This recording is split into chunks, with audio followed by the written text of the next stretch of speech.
At the reading of the will, the attorney declared, "I inherited a dilapidated house and $10. The room erupted in derisive laughter. My father sneered. "You squandered your time on a penniless old man. Now you get a heap of trash." I simply smiled, and walked out. Then the serial number on that note guided me to a truth that made my father crumble in sheer fear. My family laughed when my quiet grandfather left me just $10 and a cryptic note in his will. They thought it was a final insult, proof of my supposed failure. But that joke was actually the first step in a hidden game, a desperate quest my grandpa had set for me, to unearth a truth so explosive, it would tear our entire family apart, and expose a betrayal darker than I could ever imagine. What the hell happened next? You know, my name's Elliot James Callahan, but everyone just calls me Eli. I'm 29, and I live here in Harrisburg, Pennsylvania, a city that's not exactly a bustling metropolis, more like a quiet town nestled beside the Susquehanna River. It's got its own kind of charm, though: old cobblestone streets, brick buildings faded by time, ancient oak trees, and that crisp autumn air that just lingers. I work at the local university library, an archivist, surrounded by books, documents, even handwritten notes from centuries ago. It's not glamorous, it doesn't pay much, but honestly, I love it. I love how old pages whisper forgotten stories, how history, especially the Cold War era, just unfolds like a gripping mystery novel right in front of me. But to my family, I'm a failure. Period. Eli, you're still living off that pathetic salary? That's my cousin Jake, usually with a sneer, looking at me like I'm some alien creature. To them, I'm the useless one, the only Callahan who didn't dive headfirst into the business world, chasing money or fame. My dad, Thomas Callahan, he's a huge real estate entrepreneur, his company booming across Harrisburg. My uncle Dan, his younger brother, is his right-hand man, always in expensive suits, a polished smile plastered on his face. They live in a world of million-dollar deals, shiny cars, lavish parties. And me? I'm just the 29-year-old in a worn-out sweater, driving an old car, preferring the dusty quiet of books over talk of stocks or property. Our family gatherings are, well, they're loud. And opulent. Sparkling chandeliers, expensive wine glasses. My cousins, Jake, Emily, Sarah, they're always bragging about European vacations, designer watches, fancy new apartments. I'm usually the quiet one, pouring water, clearing plates, just listening. No one ever really bothers to ask me a single question. Eli, what do you even do in that library all day? Emily once said, and the whole table just erupted in laughter. I just smiled, nodded, and kept clearing the table. I'd grown used to being sidelined, invisible even. But there was one place where I never felt like an outsider: my grandparents' old wooden house, tucked away near the Allegheny forest. My grandpa Walter Edmund Callahan, he's a tall man, though time has really bent his back and turned his hair snow-white, his hands gnarled and strong. He was always holding an old book or a cup of black coffee, dressed in a threadbare sweater and a faded cap. His house just smelled of damp wood and memories. Grandma Margaret, she's the kindest woman I've ever known, with a warm smile and eyes that always shone with such patience. She'd sit beside Grandpa, knitting or brewing tea. Together, they were like an old painting, quiet but absolutely full of life. My family, they didn't pay much attention to my grandparents. To them, Grandpa was just a poor old man, stuck in the past, with nothing valuable except a crumbling wooden house and a few acres of land nobody cared about. My dad actually said it bluntly at a party once. The old man's got nothing to leave behind. Don't expect anything. His whole life was just reading books and telling war stories. Uncle Dan just smirked, adding, "Such a waste of land. That place could fetch a few million if sold." Hearing that, my heart tightened in my chest. Grandpa never responded. He just sat quietly in the corner, staring out the window, like he was living in a world none of us could ever understand. But to me, Grandpa was an entire world. Every weekend I'd drive my old car out there, bringing pastries or medicine.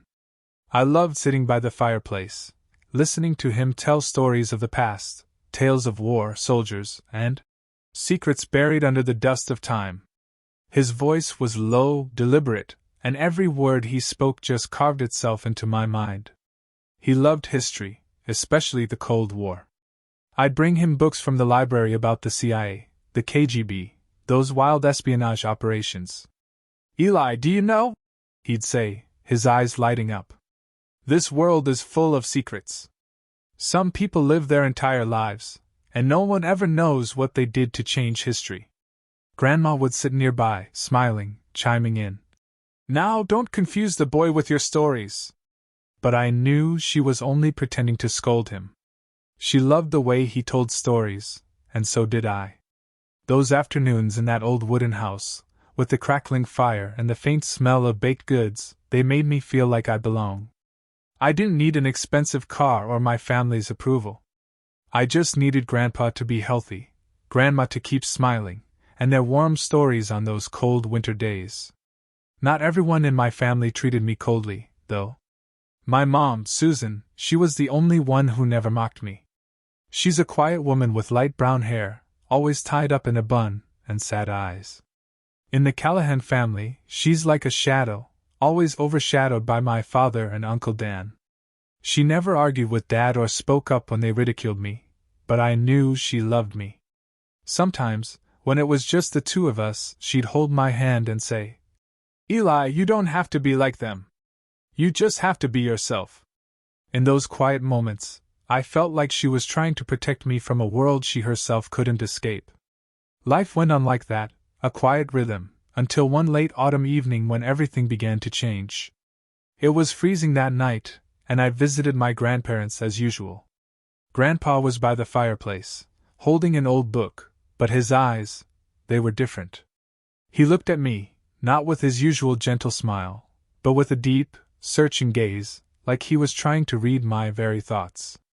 Grandma had gone to bed early, leaving just us two, with the fire crackling and popping. "Eli," he suddenly said, his voice low and serious. "If there's a secret that could change the way you see this entire family, would you want to know?" I looked up, surprised. Grandpa often told stories, but he'd never said anything this serious before. I laughed, trying to lighten the mood. "Grandpa, are you telling spy stories again? I know you love that stuff, but he didn't smile. His eyes, under the flickering firelight, gleamed strangely, like he was looking through me, to a place I couldn't see. "I'm not joking, Eli," he said, his voice soft but firm. "There are things I've kept hidden my whole life. But maybe the time for you to know everything is coming." A chill ran down my spine, not from the autumn cold, but from his voice. I wanted to ask more, to press him, but he just shook his head and placed a gnarled hand on my shoulder. "You're the only one I trust, Eli. Remember that." That night, as I drove home, his words echoed in my mind. A secret? Something that could change how I saw my family? I told myself he was just getting old, maybe talking nonsense. But deep down, I knew Grandpa never said anything without a reason. And that look in his eyes, it wasn't the look of a confused old man. It was the look of someone preparing to entrust something monumental. Autumn in Harrisburg passed quickly, golden leaves blanketing the narrow roads to my grandparents' house. But along with the season, my grandfather's health began to decline. One day, I found him sitting by the fireplace, breathing heavily, his face paler than usual. My grandmother, her silver hair neatly tied back, her hands trembling slightly, was brewing him tea. "He's been coughing all week," she said, her voice laced with worry, but trying to stay calm. "The doctor says it's pneumonia, but he refuses to go to the hospital. He insists on staying here." I looked at Grandpa. The man who was once tall and strong, now worn down by time. His threadbare sweater seemed looser on his frame, and his eyes, though still bright, carried a hint of exhaustion. I knelt beside his chair, taking his hand. "Grandpa, you have to see a doctor." "I'll take you," I said, trying to keep my voice steady. He shook his head, giving me a faint smile. "Eli, I'm old. I don't need a hospital. I just need to be here, with your grandmother and with you." He squeezed my hand lightly. I felt the warmth of his gnarled hand, though it had grown much weaker. I wanted to argue, to convince him, but his eyes silenced me. They weren't the eyes of someone giving up, but of someone quietly accepting the inevitable. From that day on, I visited more often, sometimes taking entire days off work to stay overnight. I brought medicine, cooked soup, helped Grandma clean their old wooden house. On those nights, I'd sit by Grandpa, listening to his stories. But they weren't about wars or spies anymore. He began talking about his life, his youth, distant journeys he'd never described in detail before. "Eli, have you ever thought that a person could live two lives?" he asked one evening as the firelight cast flickering shadows across his face. "Two lives?" I repeated, unsure what he meant. He nodded, staring into the flames. "One life that everyone sees, and another that only the person themselves knows.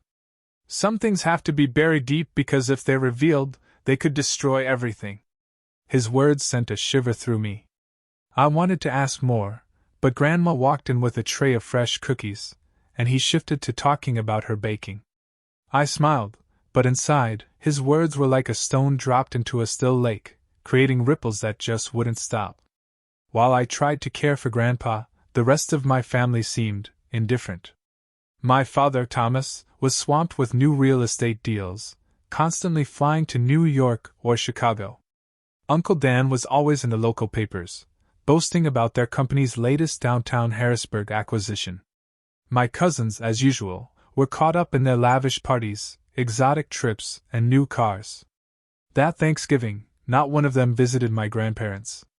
My father called, offering a few cursory words. "Is your grandpa okay? I'm swamped, but maybe I'll stop by next week." He never did. Uncle Dan sent an expensive gift basket, imported wine and cheese, but not a single word of concern. My cousins didn't even bother to call. Only my mother and I visited my grandparents for the holiday. Mom brought a roasted turkey, and I brought ginger cookies that Grandma loved. We sat around the old wooden table in their small kitchen, eating and talking. Grandpa coughed more than usual, but he still managed to smile and tell stories about Thanksgivings when Dad and Uncle Dan were kids. "Back then," he'd say, his eyes distant, "those two boys would fight over the biggest slice of pumpkin pie." I looked at Mom, who gave a sad smile. I knew she felt my grandparents' loneliness too, but she said nothing. My mother was always like that, as if she'd learned to accept her place in the Callahan family. In the months that followed, Grandpa's health grew worse. The pneumonia didn't improve, and the doctor warned he might not make it through the winter. I started staying at their house more often, sometimes sleeping on the old armchair in the living room. Grandma, though frail herself, cared for him with a love I'd never seen in anyone else. She stayed up at night to place warm cloths on his forehead, brewed ginger tea, reminded him to take his medicine. But I saw the fear in her eyes, though she tried to hide it. She knew he was slipping away from us. One night, when Grandpa's coughing kept him awake, I sat by his bedside, holding his hand. Their bedroom was small, with an old wooden bed and a window overlooking the Allegheny forest. Moonlight streamed through the glass, casting a silvery glow over his face. He looked at me, his eyes clouded by illness, but still sharp. "Eli," he whispered, his voice weak but clear. "Don't trust what you see on the surface. When I'm gone, go to that place." "What place, Grandpa?" I asked, my heart pounding. This was the second time he'd said something so cryptic, and I couldn't pretend it was just the ramblings of a sick old man. He squeezed my hand, stronger than I thought he could. "You'll know," he said. "Just remember, you're the only one I trust. Don't let them blind you." I wanted to press him further, to demand answers, but he broke into a long coughing fit, and Grandma hurried in with a glass of warm water. She looked at me, her eyes silently saying, "Don't push him." I nodded, but inside, his words were like a small flame smoldering, impossible to extinguish. In the days that followed, I started noticing small details I hadn't before. Once, while helping Grandma clean, I spotted an old wooden box in the corner of the living room, locked with a small padlock. "What's this, Grandma?" I asked.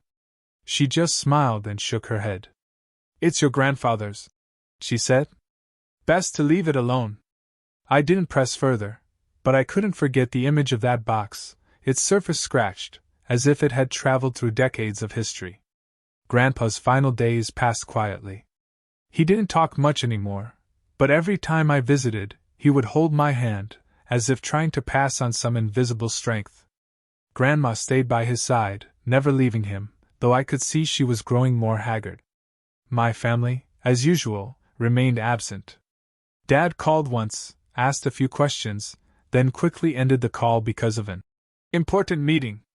And then, the fateful night came. As I sat by his side, Grandpa opened his eyes and looked at me one last time. "Eli," he whispered, his voice so faint I had to lean close to hear. "I'm proud of you." Those were his final words to me. The next morning, he passed away, as quietly as he had lived. I sat by his bed, holding his hand, feeling the last of his warmth fade. Grandma stood beside me, not crying, only gently stroking his hair. I knew she was in pain, but she was stronger than I'd ever imagined. "Your grandfather lived a long life, Eli," she said, her voice trembling. "And he loved you more than anyone." I nodded, tears streaming down my face. But amidst the grief, Grandpa's words echoed in my mind, "Don't trust what you see on the surface. When I'm gone, go to that place." I knew my journey was only just beginning.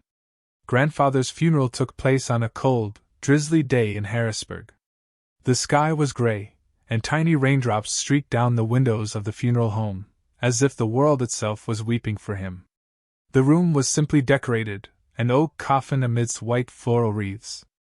I stood in a corner, wearing an old black suit my mother had found for me.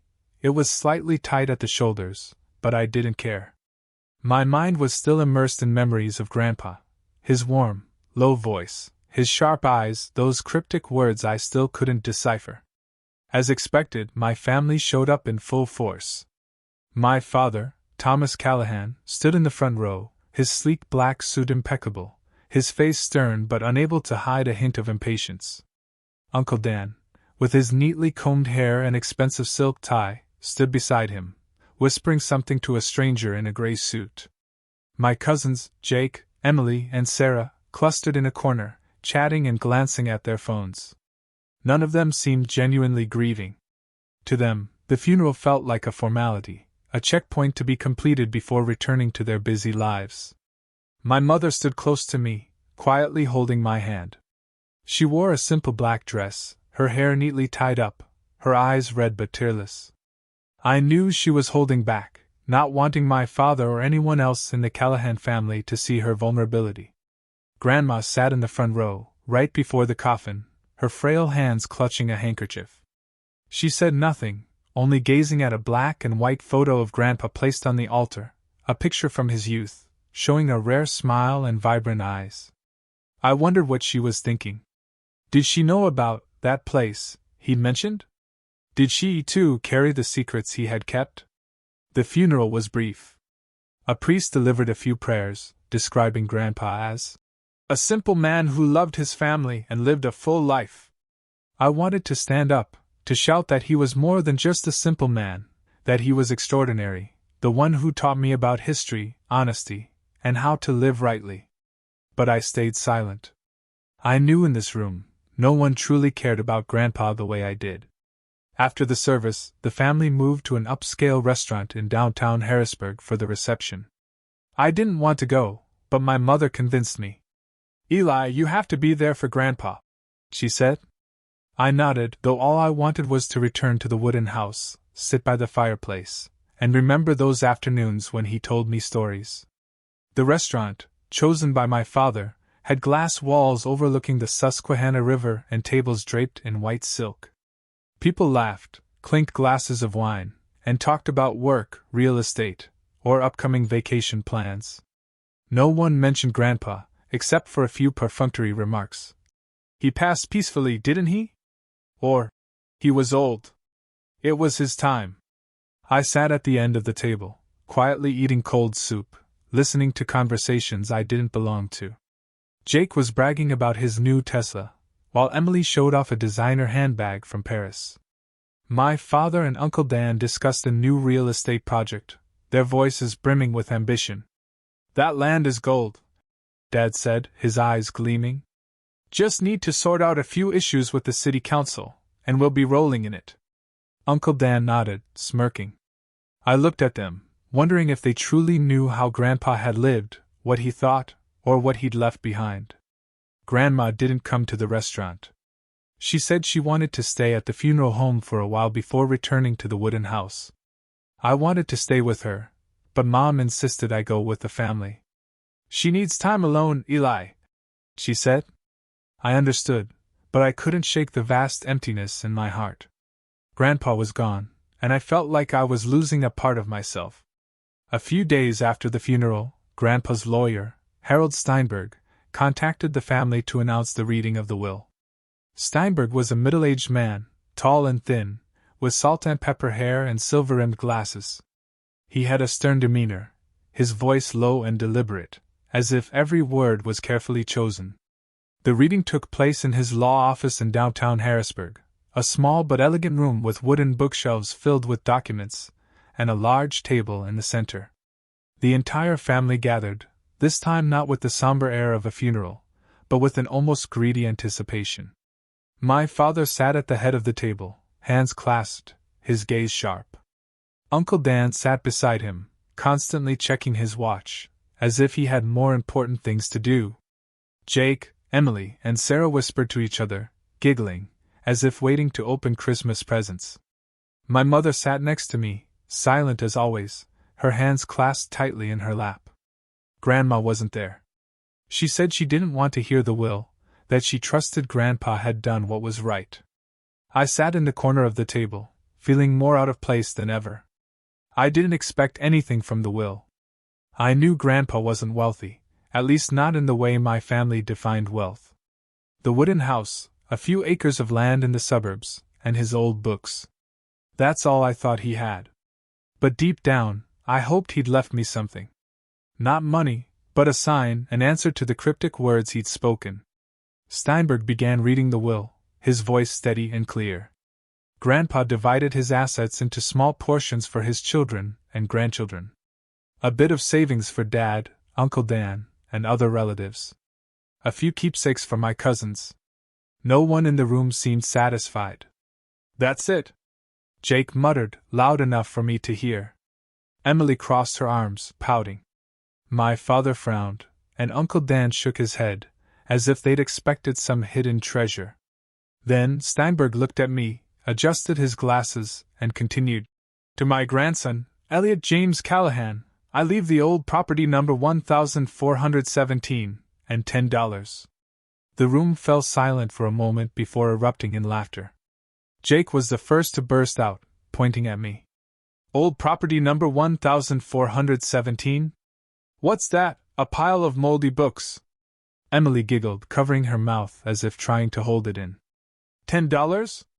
The old man sure knew how to joke, Sarah said, her voice dripping with sarcasm. My father didn't laugh, but his eyes held a look of utter contempt, as if I were the joke. Uncle Dan smirked, muttering something to Dad I couldn't hear. I sat there, feeling the ground beneath me give way.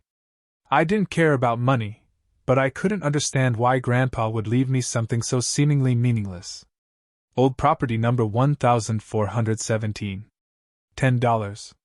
I looked at Steinberg, hoping for an explanation, but he only nodded at me, his expression stern but revealing nothing more. "That's it?" my father asked, his voice cold. "Nothing else?" Steinberg shook his head. "That's the entirety of the will. If there are no questions, I'll conclude the meeting." The family stood, the sound of chairs scraping against the wooden floor grating in my ears. Jake clapped me on the shoulder, laughing loudly. "Congrats, Eli! Now you're the proud owner of $10 and a pile of junk." Emily and Sarah laughed along, while my father gave me a single glance before leaving with Uncle Dan. My mother squeezed my hand under the table, but said nothing. I left the law office feeling empty. The rain still fell outside, soaking my coat as I stepped onto the street. I wasn't angry at Grandpa, I could never be angry with him.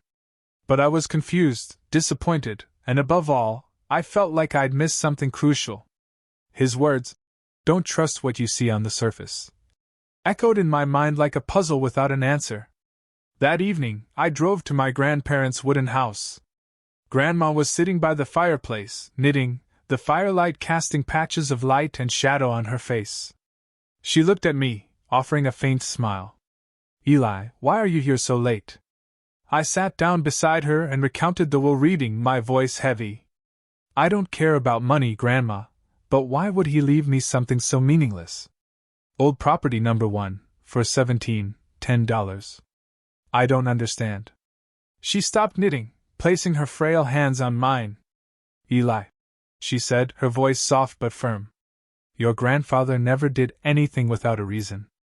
If he chose you, there's a purpose." She stood, went to the bedroom, and returned with a small, tarnished brass key. She placed it in my hand.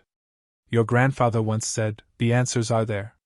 Go to the old house, Eli. You'll find what he wanted you to know." I looked at the key, the cold metal sending a chill through my palm. My heart beat faster. "The old house?" I asked. "You mean property number 1417? She nodded, her eyes holding a secret she couldn't voice. "You'll know when you get there," she said, echoing Grandpa's words. "Trust him, Eli, and trust yourself." I left the wooden house that night, the key heavy in my pocket. The rain had stopped, but the cold wind still rustled through the oak trees, whispering something I couldn't yet understand. I knew I couldn't stop. Grandpa had left me a puzzle, and I had to find the solution. The days following the reading of the will left me feeling like a ghost. My job at the Harrisburg University Library, where I once found peace among old books, now only made me restless. I sorted documents, entered data, answered students' questions, but my mind kept drifting back to the brass key Grandma had given me, and the strange $10 bill in my wallet. I had turned that bill over dozens of times, staring at Benjamin Franklin's face, examining every detail, but it was just an old, slightly crumpled piece of currency with nothing remarkable about it. Or was there? Grandma's words echoed in my head, "Your grandfather never did anything without a reason. The answers are there." But where was there? And what was old property number 1417? That weekend I decided to dig deeper. I called Grandma, asking if she knew anything about old property number 1417. She was silent for a moment before speaking softly. "Eli, your grandfather once mentioned a place, an old house in the suburbs near the old road leading to the river. He said it was where he kept important things. Try looking there. Maybe 1417 is connected to that." I hung up and started searching online for addresses in Harrisburg related to the number 1417. After a few hours, I found an old listing. 1417 Old River Road. A remote road in the suburbs near the Susquehanna River. There was no information about the house, only that it had been abandoned for years. A jolt of electricity ran through me. Could this be the place Grandpa had mentioned? I stuffed the $10 bill and the key into my pocket, grabbed my backpack, and drove out of the city. Old River Road was winding, covered in dry leaves and overgrown weeds. The houses grew sparse as I left central Harrisburg behind, and the landscape turned desolate, with only bare trees and the faint glimmer of the river in the distance. When I reached 1417, I could hardly believe my eyes. Before me stood a dilapidated wooden house, looking as though it had been abandoned for decades. The roof sagged on one side, the windows were shattered, and the wooden walls were peeling, revealing cracks like scars. Weeds grew knee-high, and a rusted "No trespassing" sign hung loosely by the gate. I parked the car, a chill running down my spine. I stepped over the gate, carefully avoiding rotted boards on the path. A cold wind blew through, carrying the damp smell of earth and an eerie silence. I tried the brass key in the front door, but it didn't fit. The door was so decayed that a gentle push opened it, creaking like something out of a horror movie. Inside, the house was dark and cold. The wooden floor was coated in a thick layer of dust, and the air was heavy with the smell of mold. Scattered remnants of old furniture, a table with a broken leg, a few chairs draped in cobwebs, a shattered lamp, littered the room. I turned on my phone's flashlight, illuminating every corner. The house was small, with a living room, a tiny kitchen, and a hallway leading to 2 bedrooms. I checked each room, tapped on walls, lifted tattered rugs, hoping for a clue, but there was nothing. Just dust and silence. I began to wonder if I was chasing an illusion. Had Grandpa really left me a puzzle with no solution? I sat on an old chair, trying to suppress my growing disappointment. Then, I pulled out the $10 bill again, examining the serial number, J1417K890632. The number 1417 had led me here, but what about the rest? After nearly an hour, just as I was about to give up and leave, my heel caught on a floorboard near the fireplace, producing a strange, hollow sound. I knelt down and pried at it gently. The board was loose, and when I pulled harder, it came free, revealing a small metal hatch with a combination lock. My heart pounded. A hidden cellar in an abandoned house no one knew Grandpa owned. I looked at the $10 bill, focusing on the serial number. If 1417 was the code, I'd try it. I entered 1-4-1-7 into the lock. A soft click sounded, and the hatch popped open. I trembled, not from the cold, but from a mix of excitement and fear. What had Grandpa hidden here? And why had he chosen me to find it? I stood there, staring down the narrow wooden staircase leading into darkness. The light from my phone's flashlight illuminated only the first few steps, while below was a pitch-black void, as if it were swallowing everything. The air rising from the cellar was cold and damp, carrying the scent of old earth and rusted metal. I took a deep breath, trying to steady myself. "Grandpa, what do you want me to do here?" I whispered, as if he were still somewhere, guiding me. There was no answer, only the whistle of wind through the hatch, like a warning. I descended carefully, each creaking step under my weight on the rotted wood. Every step felt like it was pulling me deeper into a secret I wasn't ready to face. When I reached the bottom, I swept my flashlight around. The cellar was small, no larger than a storage room, with stained concrete walls and an old wooden table in the center. On the table sat a small safe with a combination lock, a metal box without a lock, and a stack of dusty documents. An old oil lamp hung on the wall, but I didn't dare light it, fearing the stale air would make things worse. I approached the table, my heart pounding so hard I could hear the blood rushing in my ears. I tried entering 1-4-1-7 into the safe, hoping the code from the $10 bill would work again. The lock didn't budge. I glanced at the bill again. The serial number, J1417K890632, clear under the light. I tried the remaining digits, entering 8-9-6-3. A sharp click sounded, and the safe opened. I could barely breathe. Grandpa had planned everything, step by step, leading me here. Inside the safe was a thick bundle of documents tied with a leather cord, a black leather-bound notebook, and a small silver USB drive. I picked up the notebook first, flipping through its pages. Grandpa's handwriting, firm and neat, recorded names, dates, locations, and strange symbols I couldn't decipher. There were communication diagrams, maps of Eastern Europe with marked points, and notes about operations with names like Blue Horizon and Shadow Relay.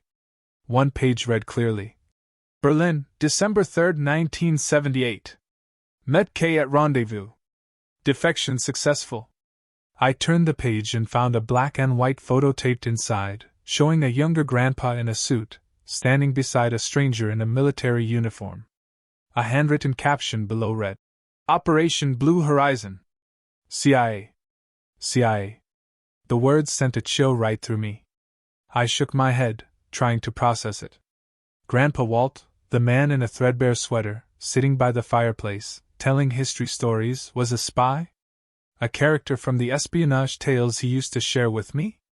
I couldn't believe it, but these pages, written in his hand, couldn't be fake. I moved to the bundle of documents. Inside were contracts stamped with government seals, some declassified, titled Strategic Coordinator for European Operations, 1974 to 1988. Grandpa's name, Walter Edmund Callahan, was printed clearly, along with details of operations in East Germany, Poland, and Hungary. One document stated, W. Callahan, code name Falcon, responsible for coordinating a network of operatives in Eastern Europe. My head spun. Grandpa wasn't just a history enthusiast. He was part of history. A man behind covert operations, defections, and schemes that shaped the world. But what stunned me most was the small metal box beside the safe. I opened it to find another, thinner file, and a small hard drive labeled WC Personal. The file was titled Thomas Callahan and Daniel Callahan. My heart stopped. My father and Uncle Dan. I flipped through it quickly, finding copies of invoices, contracts, and Grandpa's handwritten notes. One page read, TC and DC suspected money laundering through Bright Future Charity, 2018 to 2023. Another listed real estate transactions with mismatched figures, accompanied by a note. Links to state officials, fraudulent contracts. There were even copies of emails between Dad and Uncle Dan discussing a plan to transfer funds through offshore accounts. I sank to the cellar floor, my hands trembling. Grandpa had been watching Dad and Uncle Dan. He knew they were doing something wrong.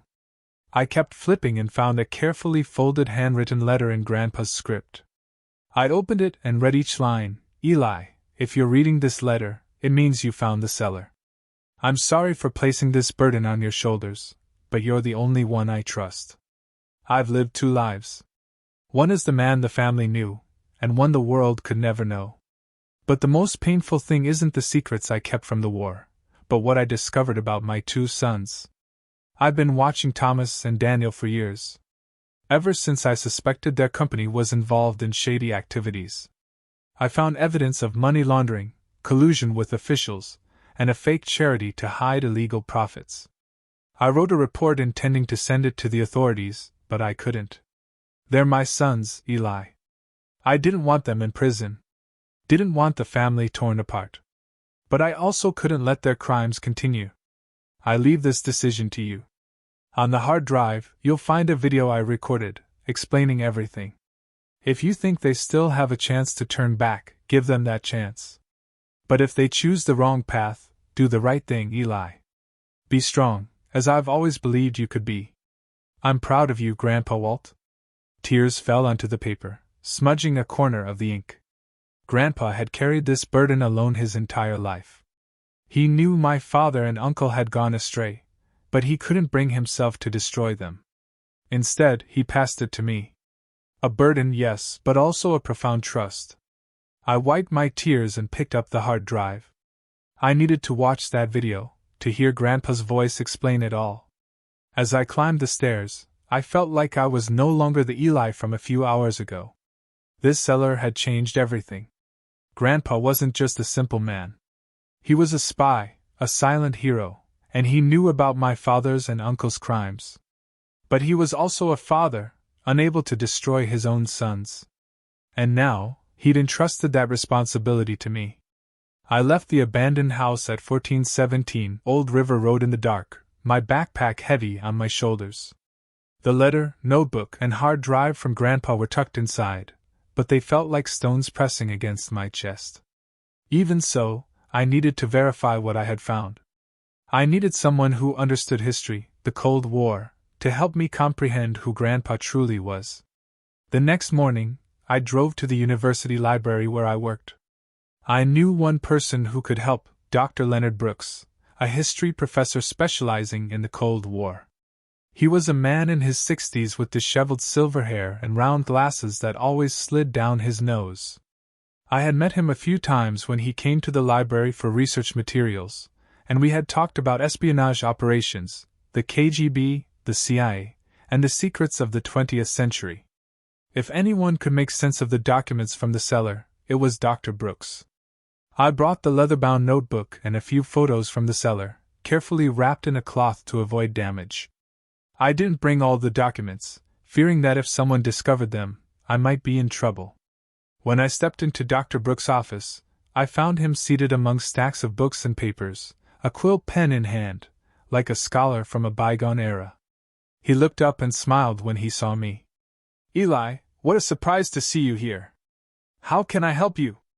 I hesitated, placing the notebook and photos on his desk. "Dr. Brooks, these are something I found. I think they're related to the Cold War, but I'm not sure. Can you help me figure them out?" He raised an eyebrow, picked up the notebook, and flipped through a few pages. His eyes widened, and he adjusted his glasses, reading more closely.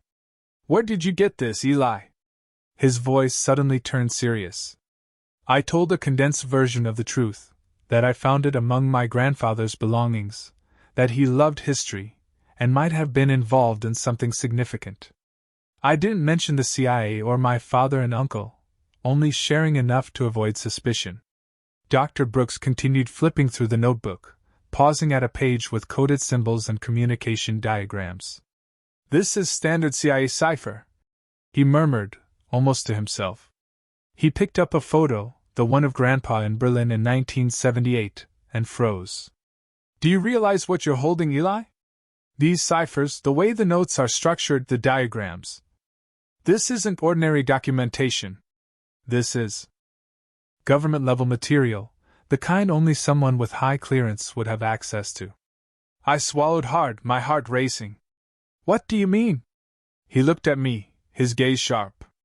"If these belong to your grandfather, Walter Callahan, then he wasn't just a history enthusiast.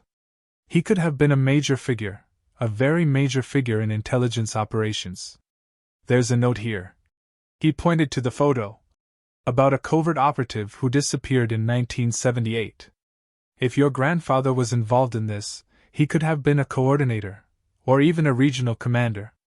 My head spun. What Dr. Brooks said aligned with the documents in the cellar. Strategic coordinator for European operations. But hearing it from someone else, an expert, made it feel more real, more terrifying. "Are you sure?" I asked, my voice trembling. Dr. Brooks nodded, flipping through more pages. "These ciphers are internal CIA communication codes used in covert operations. And this photo," he pointed to a group shot in a meeting room, "mentions Operation Blue Horizon. I've read about that operation. If your grandfather was Falcon, as the documents suggest, he didn't just participate. He could have been running an entire CIA network." I sank into a chair, feeling as though the air had been sucked out of the room. Grandpa, the man in a worn sweater, telling stories by the fireplace, was a CIA commander. I remembered the afternoons when he spoke about the Cold War, his eyes lighting up as he described nameless spies. It turned out he wasn't just telling stories. He was reliving his own memories. "Can you check further?" I asked. "I mean, to confirm this is real." Dr. Brooks nodded. "I have a contact at the National Archives. They have declassified records on Cold War operations. I can send them some details from this notebook, without mentioning you or your grandfather, to verify. But Eli, you need to understand that if this is real, you're holding something that could cause serious trouble. Even declassified documents like these can attract unwanted attention." I nodded, unease rising within me. "I understand, but I need to know the truth. Grandpa trusted me, and I have to find out why." Dr. Brooks agreed, promising to contact his friend and get back to me in a few days. He handed me the notebook and photos, urging me to keep them safe. "Don't let anyone know you have these, Eli," he said, his tone grave. "Not everyone will be happy you possess them." On the drive home, I couldn't stop thinking about what Dr. Brooks had said. Grandpa was Falcon, a CIA commander, a silent hero. But he was also a father, heartbroken over his son's crimes. His letter echoed in my mind: if they still have a chance to turn back, give them that chance.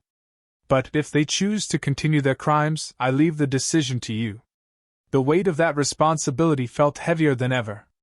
My father and Uncle Dan, the ones who always saw me as useless, were living off dirty money, and I was the only one who knew the truth.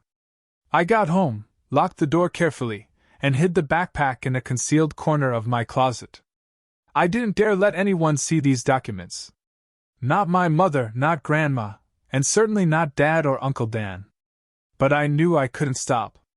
Grandpa had chosen me, and I had to do the right thing, even if it meant confronting my own family. The days after meeting Dr. Brooks were filled with constant tension. Every noise outside my door, every ping of a text message on my phone made me jump, as if someone were watching me.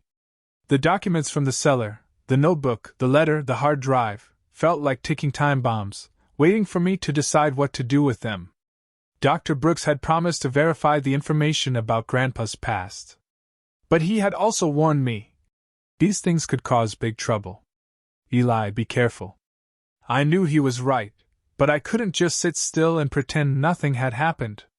Grandpa's letter kept echoing in my mind. My father, Thomas Callahan, was a stern, patriarchal man who always saw me as a failure. Uncle Dan, with his slick smile and cunning mind, was even more intimidating. I knew they wouldn't listen easily, but I had to try. For Grandpa. And for myself. I decided to meet them at my father's office in downtown Harrisburg. Callahan and Sons Real Estate was housed in a sleek glass building, with polished signs and the company logo etched on the door. I rarely came here. The last time was years ago, when Dad tried to convince me to quit my library job and work for him. I arrived at the office on a rainy afternoon, carrying copies of a few documents from the cellar, just enough to prove I knew the truth, but not everything. I didn't want them to know about the hard drive or Grandpa's video. Not yet. When I entered the meeting room, I saw Dad seated at the head of the table, reviewing a stack of papers. Uncle Dan stood by the window, phone pressed to his ear, his voice smooth as he persuaded someone. Both looked up as I walked in, and I immediately felt the cold weight of Dad's stare. Eli, what are you doing here? Dad asked, his tone barely concealing irritation. Don't you know to call first? I took a deep breath, trying to stay calm. I need to talk to you and Uncle Dan. About the company. And about Grandpa. Uncle Dan hung up his phone, smirking. Grandpa? Why are you bringing up the old man now? He left you $10, didn't he? He laughed loudly, as if it were a hilarious joke. I didn't return his smile. I placed the documents on the table, opening to the first page, a copy of an invoice from the Bright Future charity with mismatched figures, accompanied by Grandpa's handwritten note. Suspected money laundering, 2020. I found some things among Grandpa's belongings. I said, my voice steady but firm. These show that your company is doing something wrong. Money laundering. Fraudulent contracts with state officials. A fake charity. The room fell silent. Dad stared at the document, his face darkening. Uncle Dan stepped forward, grabbed the paper, skimmed it, and tossed it back onto the table. What the hell are you talking about, Eli? He growled, his voice thick with anger. You think you can waltz in here with some nonsense papers and accuse us? I'm not accusing, I said, trying to keep my voice from shaking. I just want you and Dad to stop. To make things right before it goes too far. Grandpa knew everything. He'd been watching you for years. He didn't go public because he didn't want you both in prison, but he left these to me, and he told me to do the right thing. Dad stood, his hands slamming onto the table, his eyes burning into me. You dare talk about the right thing? He shouted. You, a library clerk, living off a pitiful salary. Dare stand here and lecture me on how to run my business? Your grandfather was a stubborn old fool, and so are you. These are fake, Eli. Fake. You think you can tear down this family with a few pieces of paper? They're not fake, I replied, my voice rising more than I intended. I have proof, Dad. Invoices, emails, transactions, and more. I just want you and Uncle Dan to stop. To dissolve the fake charity. To return what doesn't belong to you. I don't want to take this public. Uncle Dan sneered, stepping closer to me. You're threatening us, Eli? Who do you think you are? Some kid with a few papers and a hero complex? I'll sue you for defamation. I'll make sure you lose everything. Your job, your reputation. Everything. I felt the blood rush to my head, but I stood my ground. I'm not trying to be a hero, I said. I'm just doing what Grandpa believed I could. He gave me a chance to talk to you first. But if you and Dad don't listen, I won't stop. Dad stepped toward me, pointing a finger in my face. You dare? He roared. Do you know what this would do? It would destroy this family. Destroy the company Dan and I built from nothing. Stop this nonsense. I looked straight into his eyes, feeling for the first time in my life that I wasn't small before him. If you and Uncle Dan won't change, I'll have no choice but to expose the truth to the public, I said. Uncle Dan laughed loudly, but the sound didn't hide the tension in his eyes. You're crazy, Eli. Completely crazy. You think you can take us on? We have money, connections, power. You're just a nobody. I didn't respond. I gathered the documents, stuffed them back into my backpack, and left the office. As I stepped outside, the rain soaked my coat. I heard Dad shouting something from inside, but I didn't turn back. I had given them a chance, just as Grandpa wanted. But deep down, I knew they wouldn't stop. And I also knew that my next step would change everything. I drove home through the rain, my mind flooded with the scornful words and shouts of my father and Uncle Dan. I had hoped they would listen, admit their mistakes, and stop. But I was wrong. Not only did they refuse, but they threatened me, treating me like a threat to be eliminated. But they didn't know that I had seen too much, understood too much, and I carried Grandpa's promise, do the right thing. When I got back to my apartment, I sat at the table, staring at the backpack containing the documents, the hard drive, and Grandpa's letter. I pulled out the photo of him in Berlin in 1978, gazing at his sharp eyes. He had lived a life full of secrets and responsibilities, but he never turned his back on the truth. I knew I couldn't do otherwise. Yet, deciding to expose the truth wasn't easy. I wasn't just facing my father and Uncle Dan, but the entire Callahan family, the ones who always saw me as an outsider. They would turn against me, despise me. But I had no other choice. I opened my laptop, plugged in the hard drive, and watched Grandpa's video again. His warm, steady voice felt like it was speaking directly to me. If they choose the wrong path, do the right thing, Eli. I trust you. I wiped away tears, picked up my phone, and called Harold Steinberg, the lawyer who had read Grandpa's will. Eli? Steinberg's voice came through the phone, calm as always. What's going on? I need to meet you, I said. I found some things from Grandpa. Important things. I need your help to get them to the right people. Steinberg was silent for a moment, then replied, All right, meet me at my office tomorrow morning. The next morning, I went to Steinberg's office, bringing all the documents, the hard drive, and the notebook. I told him everything, the cellar, Grandpa's CIA past, and the evidence against my father and Uncle Dan. He listened, nodded, and reviewed the documents with absolute focus. Are you sure you want to do this, Eli? He asked, his gaze stern. If you hand these over to the press and the Department of Justice, there's no turning back. Your family won't forgive you. I nodded, though my heart felt heavy. I know. But Grandpa trusted me. I have to do the right thing. Steinberg agreed, promising to contact a trusted investigative reporter and forward the documents to the Department of Justice. You've done the right thing, Eli, he said. But brace yourself. A storm is coming. A week later, everything exploded. The first article appeared in the Harrisburg Times, headlined, Callahan and Sons Real Estate Accused of Money Laundering and Fraud. The piece cited documents from an anonymous source, detailing the fake charity, illegal transactions, and ties to state officials. The company's stock plummeted that same day. Police raided my father's and Uncle Dan's offices, freezing their bank accounts. Both were summoned for hearings. My family was in chaos. Jake called, screaming at me. What have you done, Eli? You've destroyed this family. Emily and Sarah sent furious texts, calling me a traitor. Dad didn't call, but Uncle Dan sent a message. You'll regret this, Eli. Only my mother stood by me. One evening, she showed up at my apartment, her eyes red. You did the right thing, Eli, she said, her voice trembling. But you're going to suffer for it. I didn't defend myself or explain. I only said, I just did what Grandpa believed I could do. Mom nodded, hugged me, and left. I knew she was caught in the middle, between me and Dad, between love and loyalty. The family turned their backs on me. Aunts, uncles, and cousins cut off contact. I became the enemy in their eyes, the one who dismantled the Callahan empire. But I didn't regret it.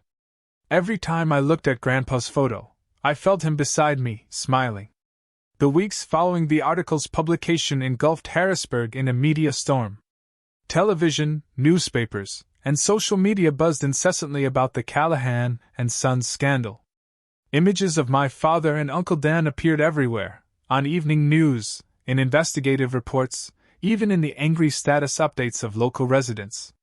Their company collapsed swiftly, with accounts frozen and major contracts cancelled. I heard they had hired the best lawyers to fight the allegations, but the evidence from Grandpa's hard drive was too clear, too detailed. They couldn't deny it. I didn't follow the news much. Every headline, every article felt like a knife, reminding me that I was the one who set this in motion.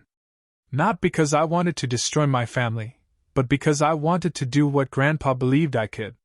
Yet, that didn't ease the pain in my heart. I was lonelier than ever. Grandma, though she still loved me, seemed too exhausted to face what was happening. You did the right thing, Eli, she said over the phone, her voice frail. But let me have some peace for a while. I understood. She had lost Grandpa, and now her family was unraveling. I didn't blame her. One morning, as I sat in my apartment staring at the 1978 Berlin photo of Grandpa, my phone rang. It was Harold Steinberg, Grandpa's lawyer. Eli, you need to come to my office now, he said, his voice serious, but tinged with excitement. There's a part of the will I haven't disclosed. It concerns you. I was stunned. Another part of the will? I thought everything had been revealed at the previous reading, the $10 and old property number 1417, which turned out to be the abandoned house. But Steinberg's tone made me feel this was no small matter. I drove to his office, a mix of curiosity and anxiety swirling within me. When I walked in, Steinberg was seated behind his desk, a thick stack of documents in front of him. He smiled, a rare sight for someone as stern as he was. Eli, he began, your grandfather, Walter Callahan, was an extraordinary man, and he left you something far greater than what your family knows. I sat down, my heart racing. What do you mean? I found the cellar, the documents, everything. Steinberg slid the stack of documents toward me. This is your grandfather's hidden estate. During his time with the CIA, he amassed a significant fortune, not from illegal activities, but from savvy investments, overseas properties, and shares in a Silicon Valley tech company. The estimated total value, hundreds of millions of dollars. I was speechless, unable to process it. Hundreds of millions of dollars. Grandpa, the man in a threadbare sweater, living in an old wooden house, was that wealthy? I shook my head, trying to make sense of it. But why didn't he tell anyone? Why did he live like that? Steinberg gave a sad smile. Your grandfather didn't care about money, Eli. He chose to live simply because that's who he was. But he wanted this fortune to be used for good. And he left it all to you. With one condition. What condition? I asked, my voice trembling. Steinberg opened a page in the documents and read aloud. The entire estate is to be transferred to Elliot James Callahan on the condition that he uses a portion to establish an educational fund for underprivileged children. A dream Walter Callahan never had the chance to fulfill. The remainder is for Elliot to use freely, but in accordance with the conscience and values his grandfather believed in. Tears welled up in my eyes. Grandpa hadn't just left money. He'd left a mission, a true legacy, not just for me, but for people he'd never met. I remembered the afternoons when he spoke about the importance of education, how he wanted every child to have a chance to learn. It wasn't just talk. It was his lifelong plan. I wiped my tears and looked at Steinberg. I understand, sir, I said, my voice choked. I'll do what Grandpa wanted. Steinberg nodded, placing a hand on my shoulder. "You're a good man, Eli. Your grandfather knew that, and I believe you'll use this fortune wisely." I left the office, my mind reeling with numbers and new responsibilities. But more than that, I felt a deeper connection to Grandpa. He wasn't just a spy, a silent hero. He was a man with a vision, someone who wanted to leave the world better than he found it. And he had trusted me to carry on that dream. In the months that followed, I began fulfilling Grandpa's wishes. I established the Walter Callahan Education Fund for underprivileged children in Harrisburg and surrounding areas. I hired a team of experts to manage the fund, ensuring every dollar went toward building schools, providing scholarships, and supporting kids who otherwise wouldn't have a chance. But I wanted to do more. I wanted the world to know about Grandpa. Not just as Walter Callahan, the simple man in the wooden house, but as Falcon, the silent hero of the Cold War. I used part of the estate to purchase a small building in downtown Harrisburg, transforming it into an exhibit called The Secret History of a Great Citizen. I displayed declassified documents from the cellar, photos of Grandpa in Berlin, and a replica of his notebook.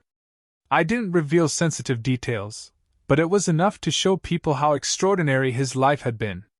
The exhibit was free to the public, and every day I saw students, scholars, and locals visit, reading about Grandpa, marveling at his story.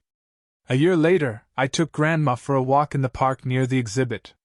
She had aged noticeably, but her eyes lit up when she saw Grandpa's name on the large sign. "Your grandfather would be proud of you, Eli," she said, squeezing my hand. I smiled, feeling as though Grandpa was with us, watching from somewhere. My family never forgave me. Jake, Emily, Sarah, and other relatives never reached out again. Dad and Uncle Dan faced hearings, and though they hadn't been convicted yet, Callahan and Sons had completely collapsed. Mom stayed in touch, but she rarely spoke about Dad. I knew she was hurting, but she respected my choice. Standing in front of the exhibit one autumn afternoon, I reflected on my journey. I had lost my family, but I had found a greater purpose. Grandpa taught me that the truth, however painful, is worth fighting for. His legacy wasn't just money or secrets. It was trust, integrity, and hope for a better world. I left this message not just for those visiting the exhibit, but for myself. Live true to your conscience, even if the world turns its back on you. The truth may be buried, but it will always find a way to rise. That was the greatest lesson Grandpa left me, and I will live by it every single day. So tell me, what would you have done in my place? Have you ever had to choose between family loyalty and what you knew was right? I really want to know what you think.